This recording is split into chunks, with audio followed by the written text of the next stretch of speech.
Nestlé, the world's largest food company, is accused of child labor, child slavery, and exploitation in poor countries. The company collects millions of gallons of water annually from Southern California springs and has been stealing water from Brazil and Flint, Michigan. Nestlé owns over 1,000 brands and sells products such as chocolate, cereal, coffee, baby food, water, and ice cream. The company's actions are criticized for disregarding human health and safety. This video explores the dark world of Nestlé and its controversial practices. Let's get started. Chapter 1. The Rise of Nestlé. Henry Nestle, born in Frankfurt in 1814, was a chemist who decided to become a pharmacist instead of the family trade. He worked as an apprentice pharmacist at age 15, and the company is still home to Nestlé today. Despite trying various business ideas, none of them took off. When he read about the rising infant mortality due to breastfeeding issues, he saw an opportunity to create an artificial alternative to breastfeeding that could save babies' lives. Henry researched breast milk and experimented with different ingredients, ultimately starting Nestlé to sell it. The company's first product, Ola's baby food, became famous but also caused an international scandal. As Nestlé grew into a huge company, they were involved in many scandals. The new owners of Nestlé had big plans to grow the business. In 1905, they combined with Anglo-Saxon to form the Nestlé Group. They quickly took over the market and made their products bigger. Nestlé started making new sweets and drinks in the 1920s, and by 1938, they had made the first coffee for the mass market. During World War II, instant coffee was added to U.S. soldiers' emergency rations and used to make new products. The Nestlé Group often bought other businesses with promise or potential strong competitors. As Nestlé's product line grew, so did their wealth and power. However, plans were being made behind the scenes to make millions of dollars while putting millions of lives at risk. Chapter 2. The Baby Killer. Henry Nestlé invented baby formula in 1867 to help women who couldn't breastfeed their children. However, studies have shown that formula is not as healthy as natural breast milk. In the 1970s, Nestlé became greedy and aggressively promoted their baby formula as superior, tricking mothers into thinking it was necessary for their baby's health. The formula did not have many of the nutrients needed for kids to stay healthy and fight off illness. Nestlé hired salespeople to dress up as nurses and persuade mothers to stop breastfeeding and use their formula instead. They also hired fake nurses to give mothers free samples of their formula, which left them with no choice but to buy the expensive product. This plan worked well for Nestlé, but in 1974, a magazine called The Baby Killer warned of the negative consequences of strongly promoting baby formula. Nestlé faced lawsuits from activists in Switzerland who labeled the company Nestlé Kills Babies. The company became a global issue, leading to boycotts in many countries. In 1978, Nestlé executives were questioned by the U.S. Senate about the impact of their formula milk on sick or dying babies. The World Health Organization made it illegal for companies to compare breast milk and formula milk, but Nestlé continued to promote their formula in underdeveloped countries. In 2018, Save the Children released a report stating that aggressive marketing by Nestlé and other big companies puts the health of millions of children at risk. Chapter 3. The Water Crisis. The next CEO of Nestlé has been criticized for not considering access to water as a basic human right. However, Nestlé's actions in Pakistan and the United States demonstrate their disregard for the environment. In 2013, Nestlé took clean drinking water from villages and towns in Pakistan, bottled it in their plants, and sold it back to the people they took the water from for more money.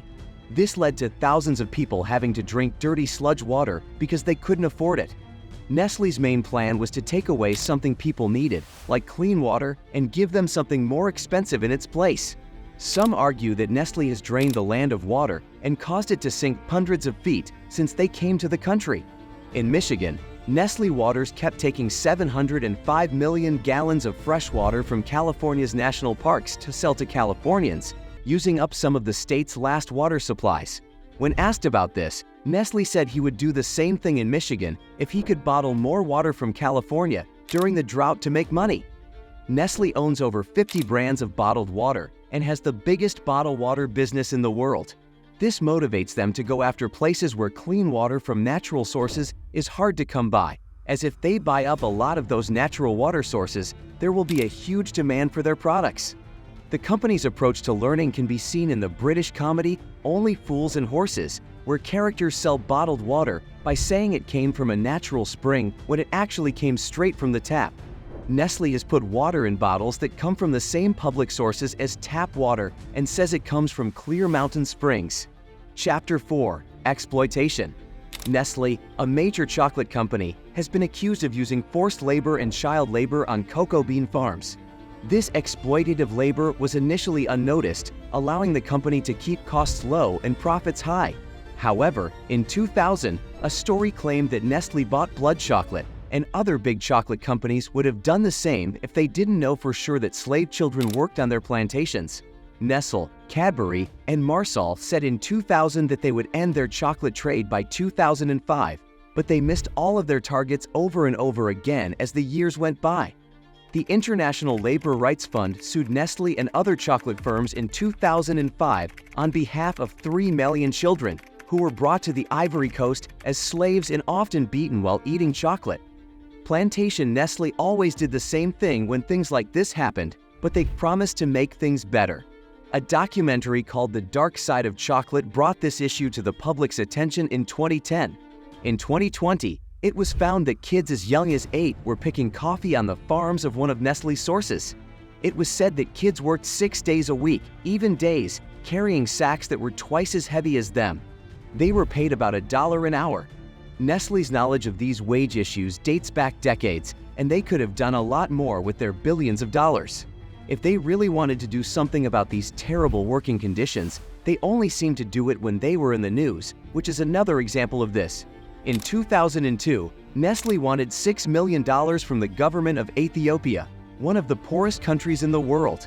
The war began in the 1970s, and Nestlé bought one of those companies whose assets had been taken away, and they were now seeking payment.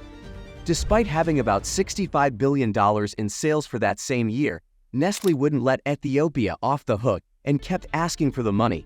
After the news spread and people threatened not to buy their products anymore, they quickly paid off the debt for $1.5 million and promised to put the money back into the business of the country. The Competition Bureau raided Nestlé's offices in 2012 to look into price fixing. They said Nestlé was making deals with other chocolate companies to make sure they all kept their prices high so they wouldn't beat each other. The next year, they agreed to a $9 million payment.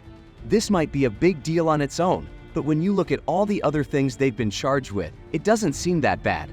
This is it for today. What if Nestlé's shocking truth is a box full of secrets waiting to be opened?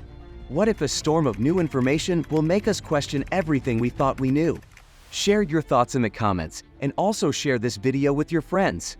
Don't forget to subscribe to our channel and press the bell icon so you can never miss our video.